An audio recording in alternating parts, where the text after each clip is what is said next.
A long, loud groan escaped my throat as I attempted to roll over. I had just regained consciousness and somehow knew I needed to get up quickly.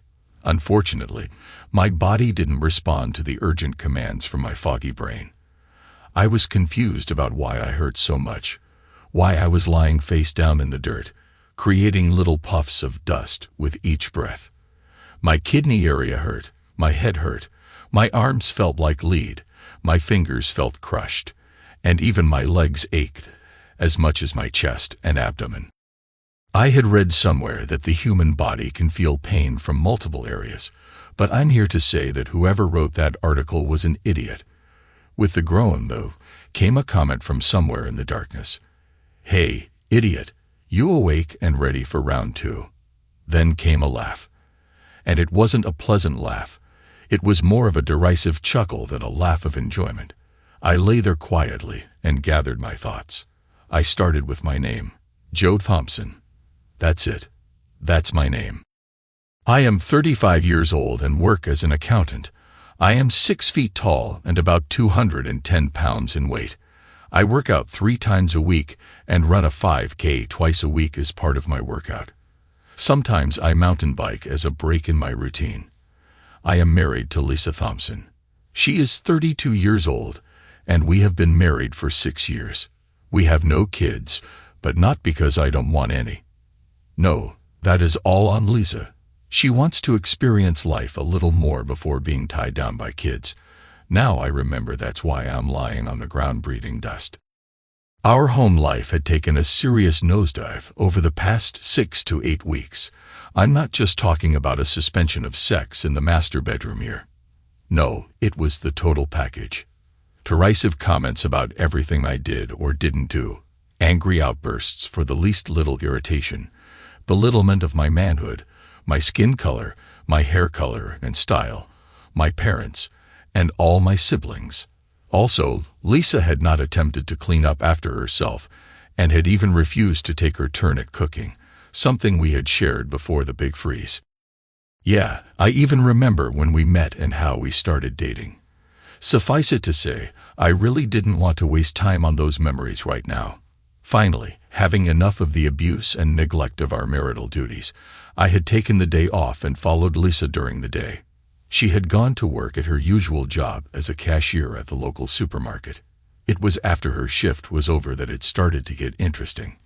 Remember the old Chinese curse, "May you live in interesting times"? Well, it came true today, or rather this evening. It was a warm October day that became a warm October evening. The temperature must still be in the upper 60s as I lay in the dirt and contemplated the rest of the story. Lisa had left work and driven to the nearest convenience store. I watched as she pulled a little overnight case out of the trunk of her car. By the way, she was driving a very nice car, courtesy of me. Her paltry wages hardly kept her in clothes and makeup. I didn't mind paying all the bills, at least until now. I loved her and wanted only the best for my woman, my wife. When she exited the convenience store, her outfit consisted of the shortest microskirt I had ever seen. If she hadn't worn a thong and not been clean-shaven, you would have been able to count every hair on her mound without even trying hard. Her blouse was sheer and very see-through, and she had no bra on. Of course, she shook her hips as she walked back to her car and proceeded in the direction of sleazy bars on the outskirts of town. I dutifully followed her to her destination. She pulled into the sleaziest of the sleazy bars, a biker hangout. Now, please don't write and tell me how there are not that many bad bikers out there. I know that. I am a biker myself. But this was not the type of hangout where poker runs start or finish on the weekends. Lisa parked her little car on one end of the long line of bikes, all nicely arranged side by side, and made sure everyone could see her crotch as she exited. A couple of bikers were smoking next to the door. They just smiled and nodded as she swept by. Obviously, she was not a stranger to these patrons. I parked a ways away from the bikes and exited my old truck. Now I could afford a newer ride, but I had a lot of history in this truck. My dad had bought this old Chevy Silverado back in the 80s. He had kept it pristine, and I inherited it after he died in an industrial accident. I worked to keep that old Silverado as original as possible, except for the lift kit and the new 20-inch tires. Long ago, he had gotten rid of the original chrome front bumper and replaced it with a thick and wide piece of lumber. The rest of the truck was cherry. Yeah, it was a little loud. The guys smoking outside gave it a once-over as I climbed down and shut the door.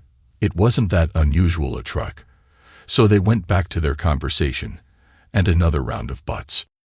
As I got closer, I could detect the odor of weed, so that made some kind of sense in this location. I was dressed in blue jeans and an old t-shirt instead of my usual suit. Following an unfaithful wife wasn't something you did in a business suit. Yeah, I didn't quite fit in, but was way closer in dress than my normal work attire. I went in, no cover charge in this place. I made my way to the bar and ordered a beer. No fancy brew today. Whatever was on tap would have to do. While sipping my barley pop, I casually observed what I could in the back bar mirror. Lisa was easy to find. There were not that many women in attendance tonight, and Lisa was head and shoulders prettier than the rest of the biker babes. She was already sitting on the lap of the biggest bruiser I had ever laid eyes on. He was at least a head taller than her while sitting down, and she was on his lap. He must have been well over 6 feet in height and at least 250 pounds, and it wasn't all beer gut. No, this guy worked out a lot. I decided to just finish my beer and make my way out when Lisa gave up kissing on the behemoth and looked around to make sure that all the women around could see she had the alpha male all locked up. I watched as she looked hard at the back of my head, looked away, and suddenly looked back. She recognized me. I vacated the stool like it was greased and sitting on a side hill. Lisa pointed me out and shouted, "That's my husband, Joe. Stop him. Someone. He is going to ruin this for us all." Some guy immediately reacted and grabbed my arm. I just turned a little and shoved him into the wall hard enough to let me go. I turned back toward the door and made another few steps before the next guy tried to punch me in the side of the head. I have a hard head. Also, I wasn't always an accountant. I grew up in a poorer section of town and learned early on how to put the hurt on someone. His fist grazed my head as I ducked. My right hit him right in the solar plexus, and he grunted and bent over to catch his breath. I didn't wait to make sure he was down. I made the door just as another big old boy started to enter. Behemoth was now shouting, get him now." The guy made sure to stay right in front of me, keeping me inside for a moment or two. My old football coach used to say that we needed to block through our opponents. So I aimed for the clean open air outside the bar as I lowered and put my shoulder in his chest and drove him back. I didn't get clear of him as he wrapped his big arms around me. As we cleared the door, he jammed his left foot and threw me over his left shoulder. My momentum carried me down the steps to the dirt, and I rolled. I came up fast, but Behemoth was now in the fight. God, he was huge and well set up. He smashed through my arms as I was trying to protect my face and torso. I don't know if I even landed one blow to his chiseled face or body. All I remember was pain with every hit, every punch, and every kick. Once he got me on the ground, he didn't even start to breathe heavily as he took me apart.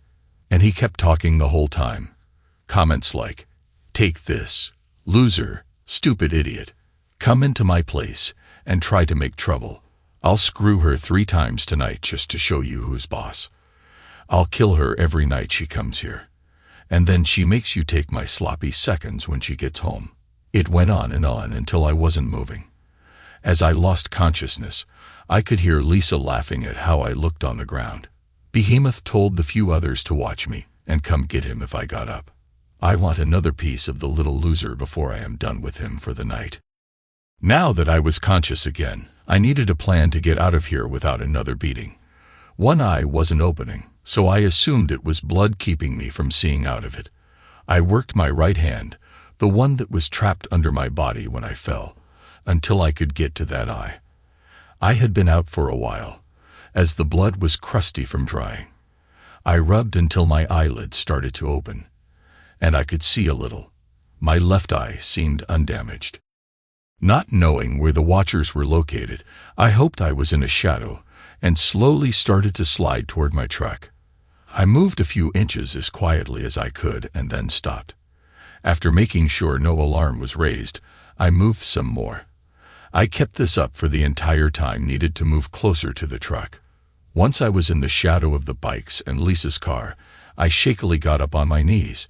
I chewed the inside of my cheek to keep from crying out from the pain.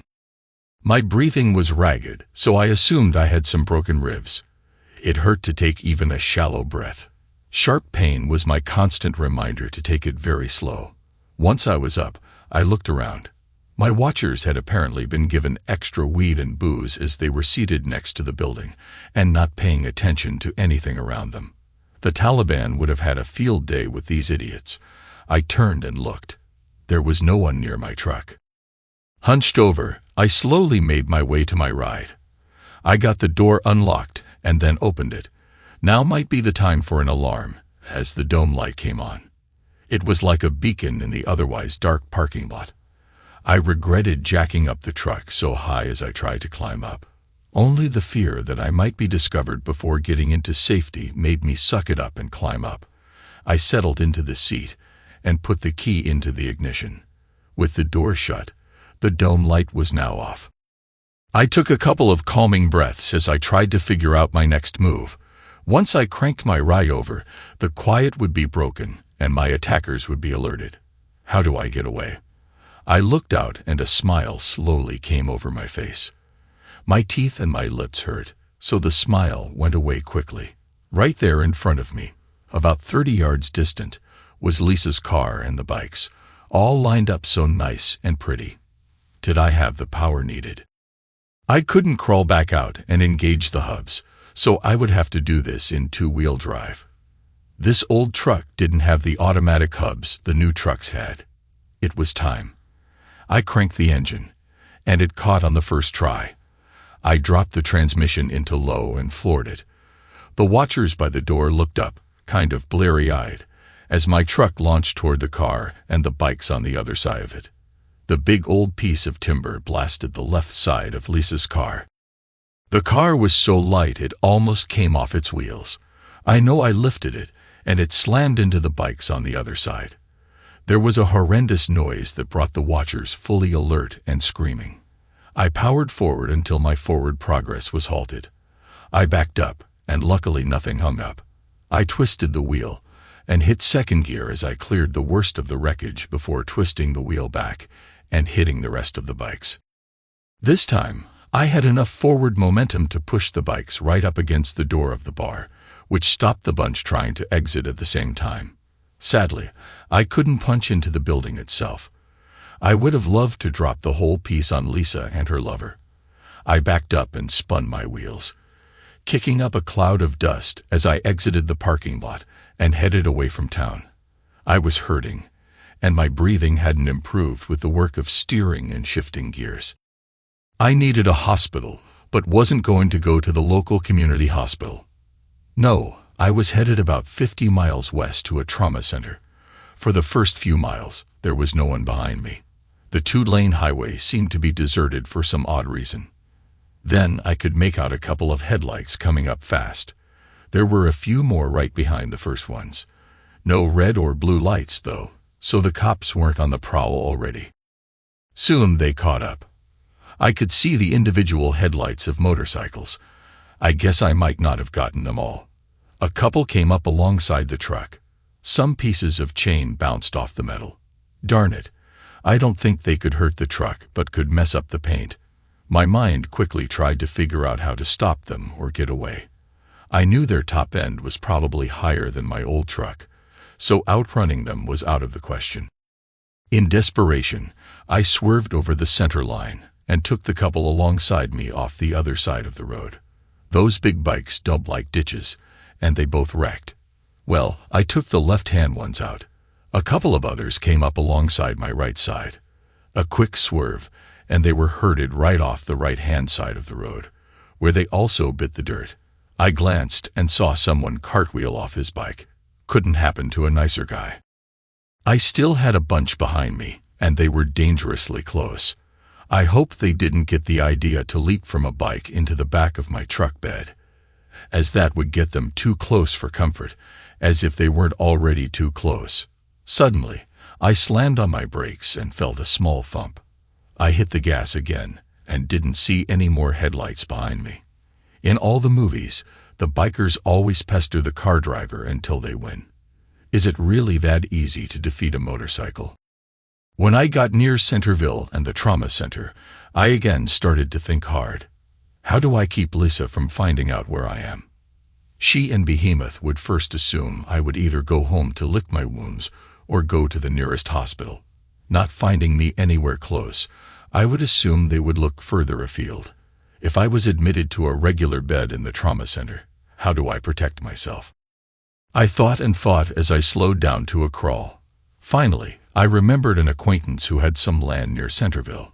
He rented out the pasture and seldom ever even went to look over the land. It might just work for me. I proceeded to where I thought his small ranch was located. There had not been anyone living there for many years, but the old farmhouse and barn were still there, albeit surrounded by tall trees and weeds. I pulled in and parked my truck behind the barn. I left my wallet and identification in the cab and put my keys on top of the rear wheel, where they wouldn't be easily spotted. It hurt to walk, but I had to get some distance from the truck. Once I made the 911 call for help, the local law enforcement dudes will be out looking for the Silverado. I made it about a mile before the pain and the shortness of breath got too much to bear. I sat down on the edge of the gravel road and pulled out my cell phone. I dialed 911 and whispered when the operator answered, "Help me. I was abducted and beaten and woke on the side of the road. I have no idea where I am. Please send help." Other than lying about knowing where I actually was, I had not lied, and I really needed help. The operator tried to get me to look for landmarks, but I just let the phone go down to my side. I knew they could locate me by the phone's GPS. All they had to do was ping it, and they would get a close location unless I was on the fringe of my coverage area. I did whisper that I was on a gravel road, but there was no signage to help otherwise.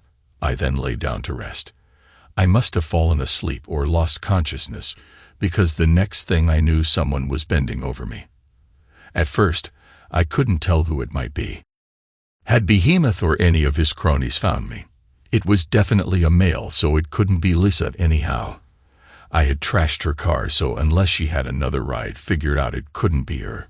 It was starting to get light out. Daybreak couldn't be that far off. But what day was it? Had I been here on the side of a lonely country road for more than a day? The voice kept asking questions. I finally made up a name for him. My voice was still only a whisper. Compounding the beating I had endured was the lack of any kind of liquid in the last unknown amount of hours. My name is Jake Harris. I live in Riverton. I am 37 years old, and I am allergic to penicillin. All lies, of course, but the man asking the questions didn't know that. Without an ID, no one could refute my claims. I just had to keep my story straight. I told the voice that I must have been mugged, slugged into submission, beaten, and dumped here. I asked him what day it was. I almost let out a sigh of relief when it was apparent I had not been unconscious for over a day. Soon, an ambulance was on the scene, and I was off to the trauma center. The paramedic in the back with me started an IV and gave me something for nausea. He also gave me something for my pain. I just went with the flow and didn't complain much, except for the heaviest of bumps. We were at the trauma center in a matter of minutes. The dried blood on my face was carefully washed off by a very nice nurse. The doctor tut-tutted over my injuries. I stayed with the story that I had been abducted, beaten, taken to the rural area, and dumped. I told them my wallet was missing, so I didn't have any ID.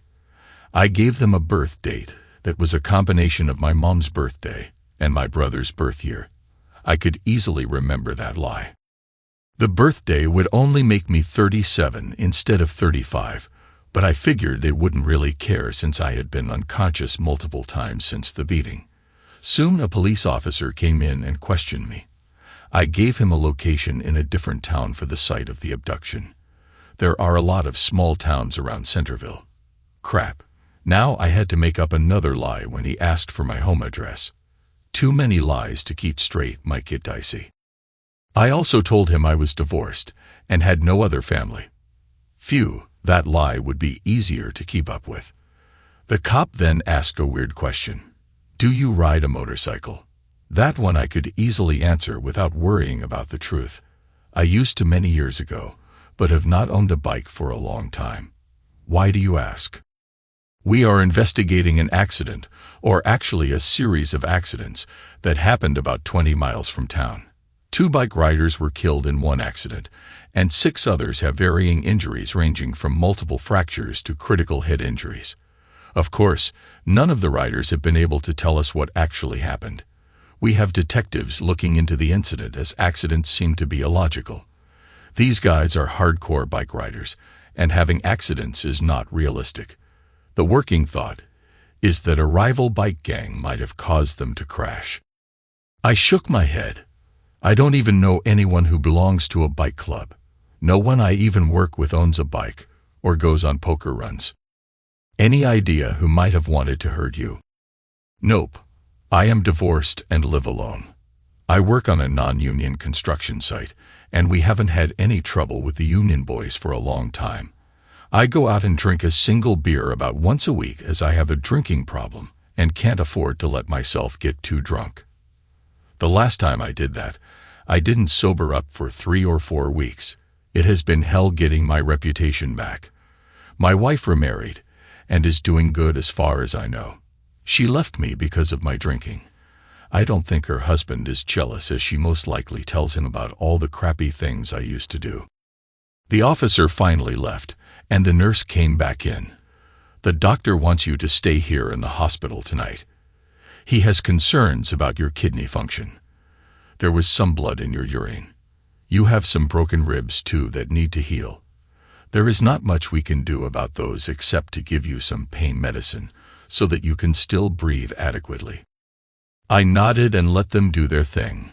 When she left me alone again, I pulled my cell phone out and called my brother Dan.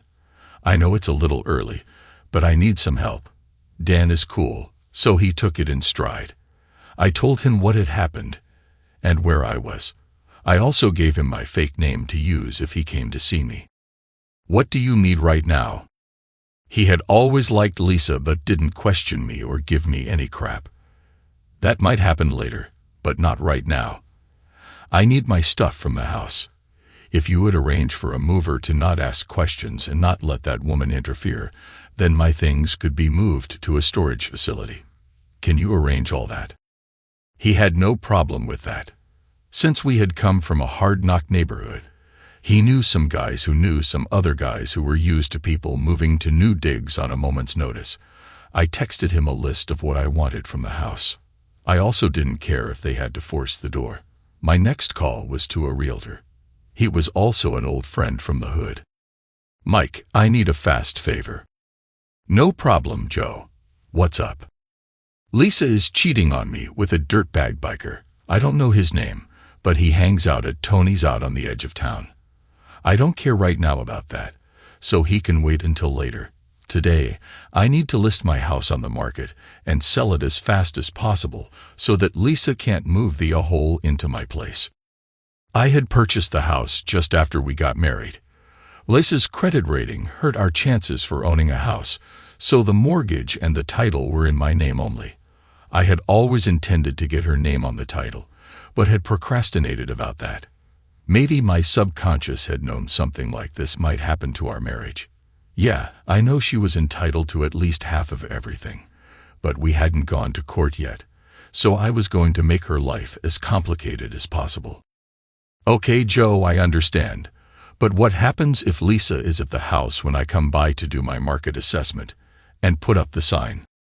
Right now, she is just a tenant and can't say yay or nay about the ownership of that house. Just tell her I have moved, and the house has to go. I thought a minute. Why don't you act as my rental manager and take a lease agreement to her? Make it a month-to-month lease, but include how she has to maintain the premises in available condition and keep it ready to be shown.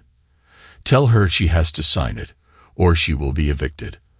I don't think she is smart enough to fight it until she gets a lawyer, and I don't think she'll do that until I have her served. I told him about the movers that would be coming soon. He chuckled and promised to grab a new lock for whichever door would be breached. I was then moved to a room, given some breakfast, and got some sleep. I didn't plan on calling a lawyer just yet. Let her stew for a couple of days. Dan called back late in the afternoon. Joe, all done. The guys went over and got your recliner, the microwave, washer and dryer, the guest bedroom set, your guns and gun safe, and all your tools. They also took all the dishes, pans, and utensils, even though you didn't list them. They just wanted Lisa to be as inconvenienced as possible. Oh, by the way, the bed in the master suite accidentally got bleach poured on it. I don't think the fabric will stand up to the corrosiveness. The room might have to be aired out for a couple of days. I had to chuckle, even though it hurt. Was she there? They didn't see hide nor hair of the witch. I think they were disappointed. You know the guys. They don't like witches. I had to agree. He signed off and promised to come and get me when I was to be released. Now you might be wondering about my finances. Had she had time to raid the coffers? Well, didn't I say I am an accountant? I am a good accountant. Some of my clients are from the old neighborhood and have some shady income streams. I make their money all look good for the IRS.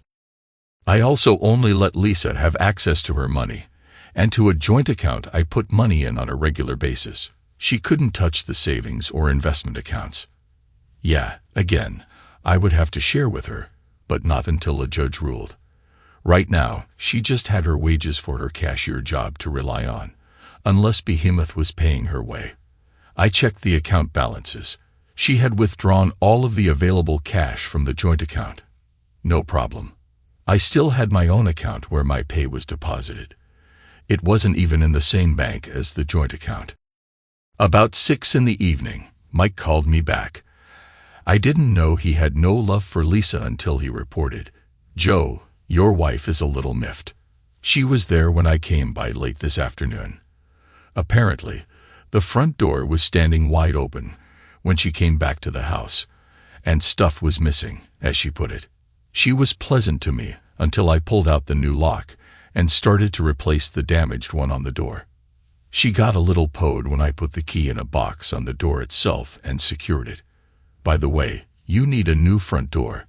That one is a little damaged and will hurt the sale. I chuckled again. The pain medicine they gave me helped me to find some pleasure instead of aggravating the pain. Did she have any problem with the news that she is a tenant and needs to pay rent from now on? He chuckled. Oh yeah, that went over like a lead balloon. When I told her the house was for sale, she almost popped a blood vessel. She screamed at me to get off the premises. I told her that I was the new rental manager and that only the owner of record could force me off the premises. I then gave her the lease to sign. She, of course, refused to sign and wanted to know where you are. Have you blocked her phone number? She kept saying you have not been answering when she has tried to call you. I didn't think you would want her to know where you were located, and I don't really know anyhow, so I couldn't help her out. Darn it. That last statement was said very sarcastically. Did you tell her she would be evicted if she doesn't sign the lease? Yeah, but you know how some people always think they know better. I told her she had 24 hours to sign, or I would serve the eviction notice. I hope she doesn't sign. She will be out of the house within 30 days if she doesn't.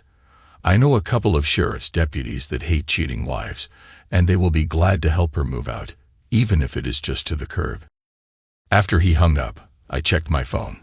Somehow, and it must have been while I was kind of out of it, I had actually blocked her number. There were multiple attempts to call me starting at about midnight last night, and then multiple texts.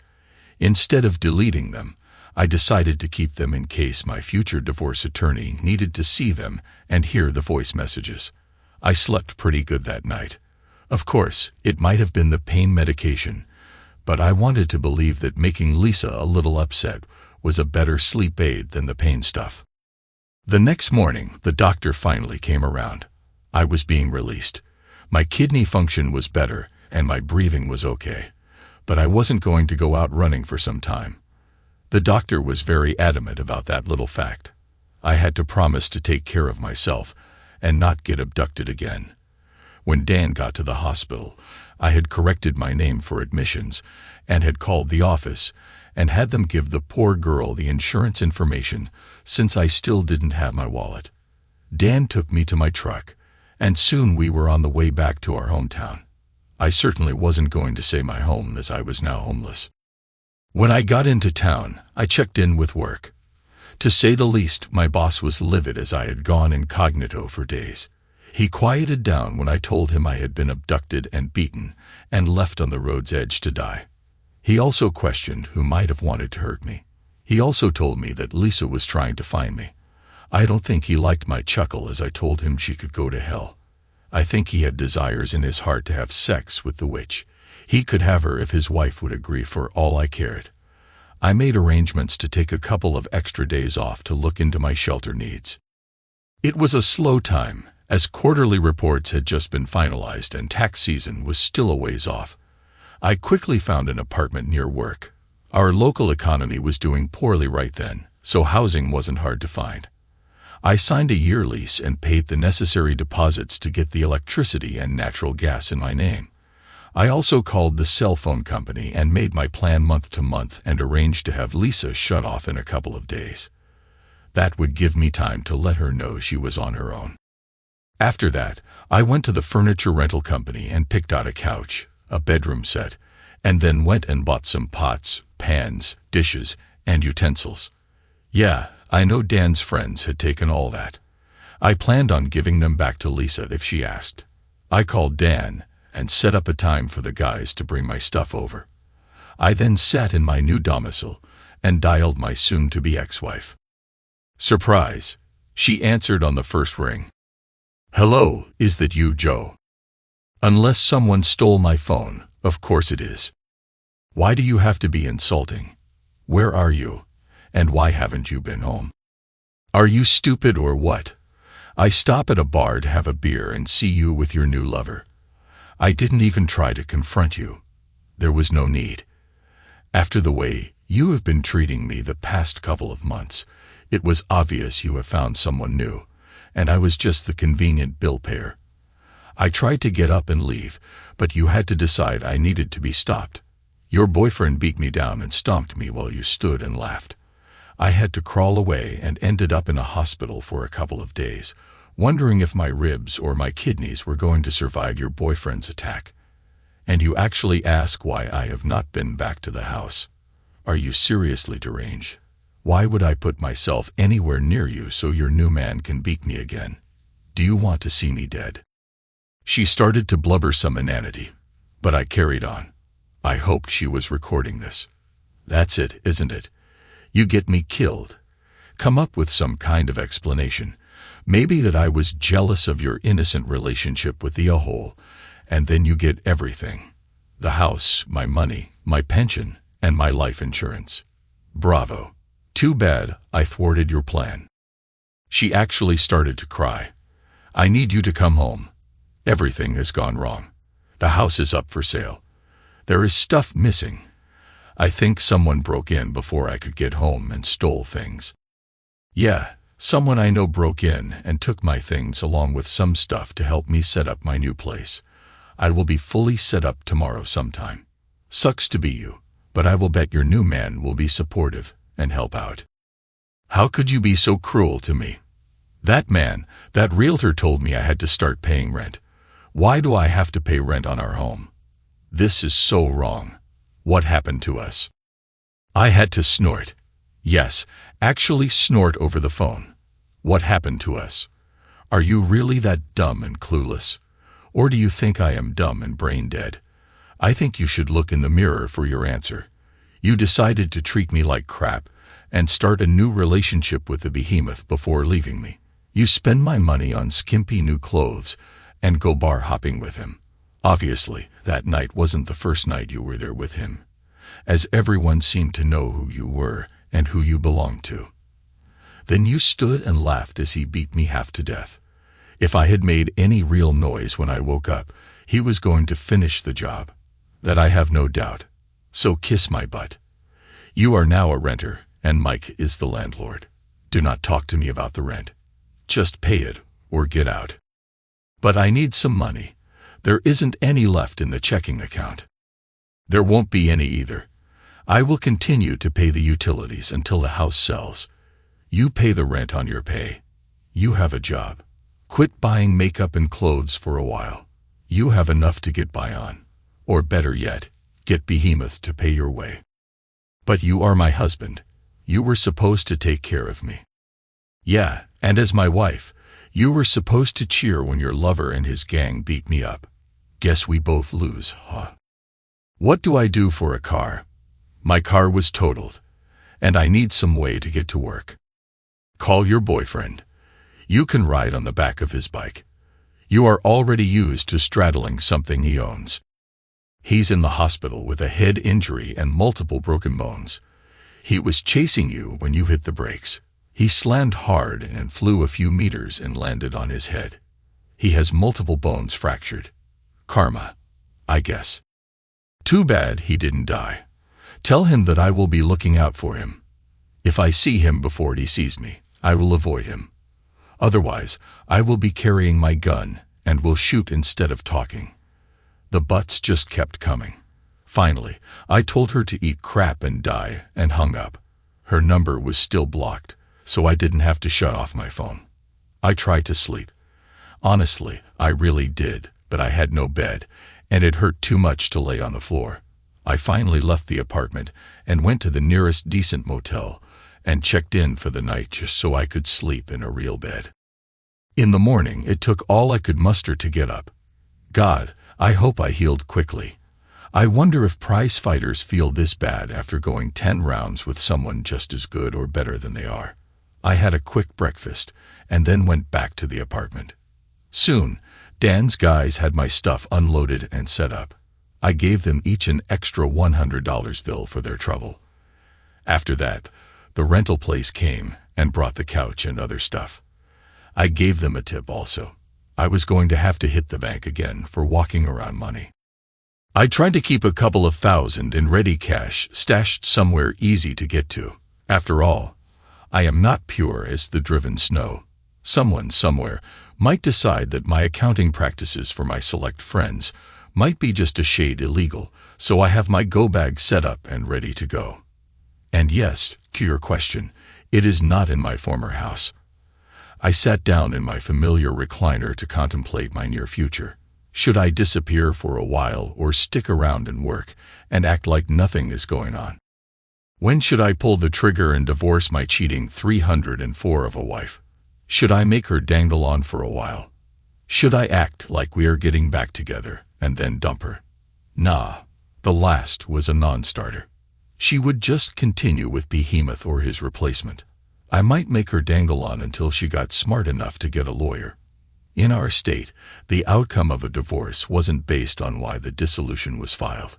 Unless she went to jail for my beating, no judge would care why we were getting divorced. The ruling would just list out who paid what and when, not why. She would get at least 50% of everything that was publicly known about. I would retain the rest. Okay, so how can I make my wife's life a little nastier? After all, I need and demand some retribution. So far, the gravy train has derailed, and she will have to fend for herself from now on. I hope the house sells quickly. I deliberately priced it to move quickly, even in this economy. Her boyfriend is in the hospital. I don't know how badly he is hurt, but I could only hope he will not regain full brain function and has to be fed from a tube the rest of his miserable life. That goes for any of his friends that happened to be there the other night when he beat me down. They all need to suffer for their sins. Do I expect to be visited by his friends? Yes, sometime in the future. They will want to right the wrongs they perceive to have been visited on them. I went over to where my gun safe had been placed by the movers and got out my judge. This bad boy only carries 5 rounds in its cylinder, but can shoot either .45 caliber. That's the .45 long Colt, not the .45 ACP or 410 shot shells. I loaded it with 410 rounds filled with slugs. These rounds could blast through a concrete block wall. I vowed to carry it with me wherever I went, in the apartment or out of it. In the accompanying leg bag, I carried extra shells, both of the .45 and 410 variety. I sat and wept a little. I firmly believe that the best offense was a solid offense. So now what? Who should pay next for my wife's infidelity? I decided to just let it ride for a bit and see what was coming next. The next few days were uneventful. I actually went back to work, but kept the judge in my waistband, just in case. My phone started to go off again from an unknown number. It was Lisa. She had a new number since I had shut hers off. For some strange reason, she believed that we had just had a minor spat, and I was overreacting. When I asked her how Behemoth was doing, she acted like she didn't know who I was talking about. I guess I still didn't know the name of my attacker, and she certainly couldn't relate to the name Behemoth.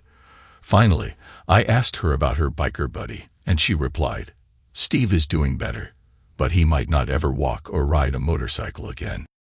I almost lost it as I contemplated. Steve is not a name that strikes fear into a person. He must have a nasty biker name. She agreed.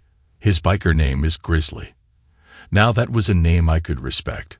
Sorry all you Steves out there, but you have to agree with me about striking fear into someone. She still wanted to know when I was coming home. I said, never. She also wanted to know about the rent. I ended the phone call then and blocked the new number.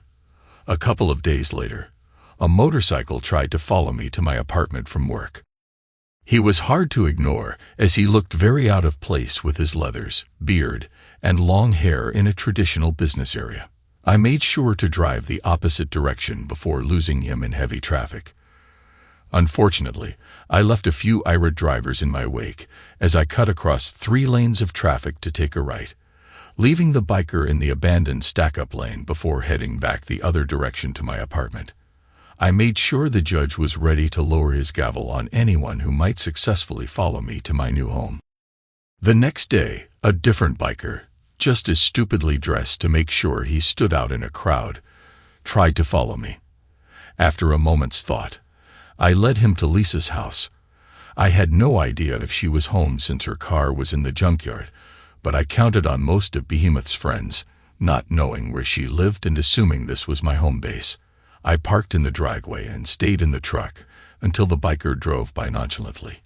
I then backed out and headed the opposite direction. No one bothered me that night, and I actually slept a little better. I must be healing. But man, those bruises were looking nasty as they healed. The next morning, a couple of cops stopped in at work and asked me about my whereabouts the night before. I had no alibi as I had slept alone after eating my single meal in my apartment. When I asked why the questions, I wasn't surprised about the answer. Your wife. He paused to look at her name on his notebook. Lisa Thompson reported that someone vandalized her house last evening while she was visiting a friend in the hospital. She claims it must have been you, as you are presently estranged for, and I quote, a misunderstanding. Did you notice the for sale sign in the front yard? He nodded. I continued, I am selling the house. Can you tell me why I would damage the property and reduce its value if I am trying to get the best deal from a buyer? He couldn't answer. I'd brought him up to speed. My wife is having an affair with the guy she was visiting in the hospital. He is the one responsible for all the bruises on my face. Would you like to see my ribs or kidney area? He shook his head. Well, for your information, the a-hole put me in the hospital for 2 days after severely beating me. If I had not snuck away, he was intending on continuing the beating when I woke up. My wife, the White Witch, egged him on and laughed at my puny attempt to protect myself. His friends blamed me for the fact he and some of his other biker buds ended up in an accident. If I was investigating this crime, I would go and talk to Steve, her boyfriend, and see what he has to say about the vandalism. Well, sir, This puts a little different light on the subject. As a matter of fact, your neighbors reported that a group of very loud motorcycles were in your driveway last evening. We just had to check on her story of what happened. I nodded. This time, I would imagine that her boyfriend and his cronies have no idea where she lives. I was there for a short time yesterday evening to pick up some more of my belongings. Maybe one of them followed me and made the assumption that I still lived there. After they left, I called Mike. Just to let you know, last night Lisa's house was vandalized. I still have the homeowner's insurance on it, so I need estimates of the damage for insurance purposes. Please let Lisa know she will have to get renter's insurance now. He laughed out loud. Couldn't happen to a nicer person. I talked to her yesterday, and she is still balking about the lease agreement. I will drop by with a member of law enforcement and let her know it is up to her to keep the house in lettable condition once any current damage is repaired. I take it that you are not responsible for her discomfiture. No, I have nothing to do with it. For the last few days, a couple of bikers, I imagine friends of Behemoth, have been trying to follow me. I led yesterday's dummy by Lisa's house. I am sure the damage was due to a mistaken identity. The police are investigating and have questions for her boyfriend, Steve something or other. He chuckled again, and later I was told I had a call from an unknown person. Yep, it was Lisa. Short and sweet. What do you want? Why did you try to drive the cops on me? What would make you assume I would damage a property I'm trying to sell? Are you taking stupid pills now? That kind of set her back a little. I heard a gulp, and then she spoke in a conciliatory manner. Joe, I am sorry. Since you were mad at me, I immediately thought you might have done the damage. After the cops left, I called Steve and asked him. He admitted some of his friends might have been looking for retribution. You hurt a lot of the guys and damaged a lot of motorcycles. I hurt someone. Who and how did I hurt someone? I was the one lying face down in the dirt after your whole boyfriend beat me unconscious. Yeah, I stopped them from pursuing me, but I don't know how you can say I hurt anyone. I was the one who ended up in the hospital. Steve and the others know it was you who ran them off the road. They were just trying to stop you from going to the cops. You didn't have to kill and maim anyone. Jesus, will you listen to yourself? I repeat, I was the one beat unconscious in that parking lot, and your boyfriend had people watching to see when I woke up so he could come out and finish the job. You stood there and cheered them on. You relished my beating. Now his friends have trashed your house, and you try to blame that on me also. Keep taking those stupid pills. You will be turning tricks to support Behemoth soon. She tried to blubber on that it was all my fault. I told her to shut up and listen. Mike will be around sometime today to look at the damage and make a report for the insurance company. After the claim is settled, I will only insure the dwelling, as it is a rental now, not a private dwelling. You will have to get renter's insurance. But this is our home, not a rental. Why are you doing this? Before I took the Lord's name in vain again, I needed to take a deep breath. What part of your cheating and throwing away our marriage do you not understand? This is all on you. I was content to support you and keep you happy, but you decided to go to the cheating side of town and start a relationship with another man. You cheered when he was beating me. You put him on my tail when I was trying to leave. You egged him and his friends on. You wanted me hurt. This is all on you. I ended the phone call and tried to get on with the rest of my day. My ribs were hurting from the deep breaths I had to take to try and calm down. My face ached and was actually itching from the healing skin from all of the abrasions, and I was pissed as hell. It continued on as I was leaving work. When I exited the parking lot, another biker was waiting. He didn't even try to be circumspect. He just got a couple of cars behind me and stayed there. I drove out of town towards Centerville and proceeded at a sedate speed. Just as I got to the edge of the city, I suddenly jumped on a side street and made some quick turns. He had to close the gap to keep up with me. That's when I slammed on the brakes and turned the Silverado sideways in the street. It was a narrow street with cars parked on either side. It left him with little room to maneuver, and his bike was too big to do a slide and turn like a dirt bike. I jumped out and pulled the judge from my holster. He got a very sick look on his face as I held the pistol up just enough to let him know I meant business, but not lined up on his chest to pose a deadly threat. He tried to bluff. "Hey, mister, I don't know what your beef is, but I just want to get to my home down the street. Why the sudden stop and the gun?" "Oh, buddy, I don't buy that for a second. You have followed me since I left work. We are now 40 miles from wherever you think is your home. There is no warning for you and your friends. I'm done being nice. You screwed up last week and watched Grizzly beat me down. Some of your friends paid the ultimate price for trying to run me down. Others are still healing from that attempt. Last night, you vandalized Grizzly's girlfriend's house thinking you had me cold. And now you are sitting there without any friends or backup, just about begging me to drop you like a bad habit. I don't know how much more stupid you can get. One shot from this gun, and you are lying there in the street with a huge hole in your chest and your life pumping out onto the concrete. You will live long enough to know that you are dying, and there is absolutely nothing you can do about it." He started to bluster again, but stopped as I cocked the judge. "I told you, no more warnings. If you survive the next few minutes, I hope you go back to your buddies and tell them how serious I am. I will tell the DA and the cops I felt threatened by you. I have sworn out an order of protection from you and your friends as I believe my life is in danger." I actually had not, but he didn't know that. I will plead self-defense if it even comes to court. Somehow, I don't believe there are too many people who would care if I put a couple of you dirtbags down. Maybe I will get a humanitarian award for removing you and your friends from the gene pool. I took another step forward. Now, to really put the screws to him. Look around. Do you see anyone paying attention to what is going on in this street right now? The good people of this neighborhood probably heard your beast and don't want to get involved. Do you hear any sirens? The cops either don't know about us standing here or don't care enough to intervene." He did look around. There was no one on the street, even though it was early evening and the weather was mild. I casually clicked the cylinder 2 stops. He got an even ghastlier look on his face.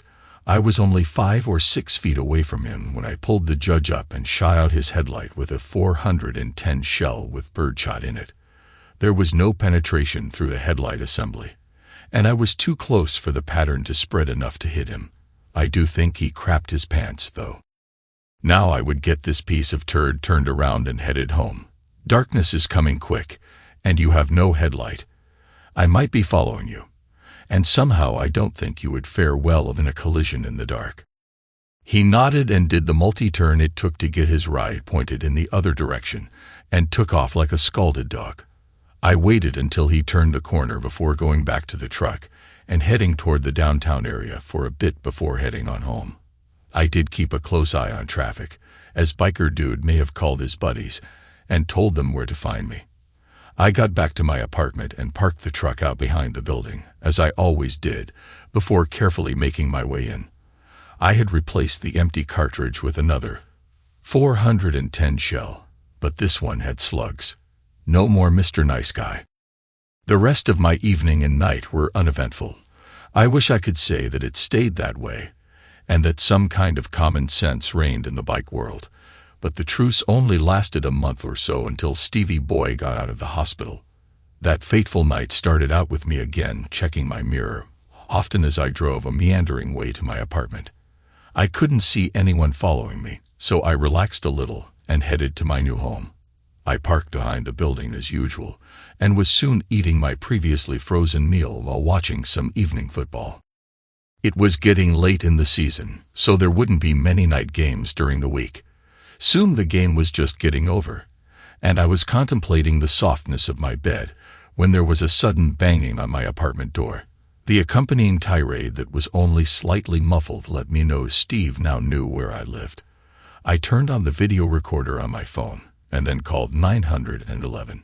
Isn't it grand how the new phones can multitask? I asked for law enforcement, and said I was afraid for my life. The dispatcher could hear the yelling through the phone. She assured me that help was on the way.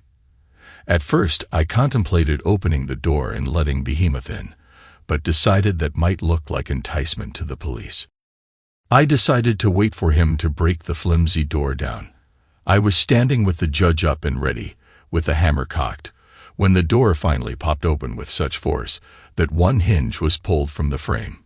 Steve, aka Grizzly, rushed in with a grin on his face. "Well, it's about time for you to pay for your screw-up." His hands were raised to rain down destruction on me again. The stupid idiot didn't even look at the gun in my hand. I slammed 2 shots into his chest.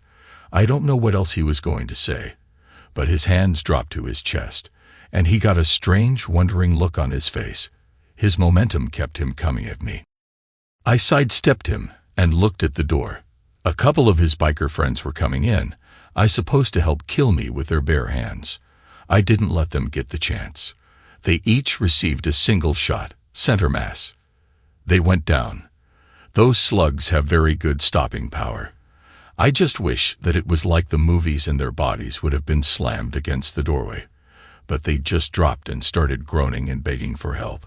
I went back to my phone and told the dispatcher to get 2 or 3 ambulances coming, as I had just shot multiple attackers in my house. As I was talking to her, I was reloading the judge. His job might not be done yet. I started to relax a little as I started hearing sirens, and then the roar of motorcycles exiting the parking lot. I guess Steve's friends didn't want to be interviewed about why they were sitting outside my apartment. Neither of the 2 extra bikers I had taken down looked good, but they were breathing and crying in pain. I guess I must have hit them in the abdomen. Steve, though, was gasping for air, and there were bloody bubbles appearing in the wounds in his chest. He wasn't defeated, though. He gasped out some invectives in a hoarse whisper. "You a hole. Why didn't you just roll over and die when I kicked your butt? You stupid idiot. She belongs to me now." He somehow managed to blurt that out. I looked him straight in his eyes. "I told her to tell you that if I saw you first, I would avoid you. But if you came for me, then I would put you down like a rabid dog. Apparently, stupid people don't learn the lessons presented to them. I sincerely hope your other friends learn the damn lesson before I bring my friends in. You think you are bad." I shut off the recorder function just before I spoke, so the rest of our final conversation wouldn't be admissible. I leaned in close to his ears so he could understand me well. I have friends that won't make a public statement of what the lack of worth your badass friends are. They will just disappear. Their bikes will be chopped up and sold. Their families will have many questions, but there won't be any answers. Just the mental image of a dark hole in the ground where no one will ever find them. Later, his 2 compatriots would not be able to testify as to what I said. Right about then, Steve decided to give up the ghost and took his last breath.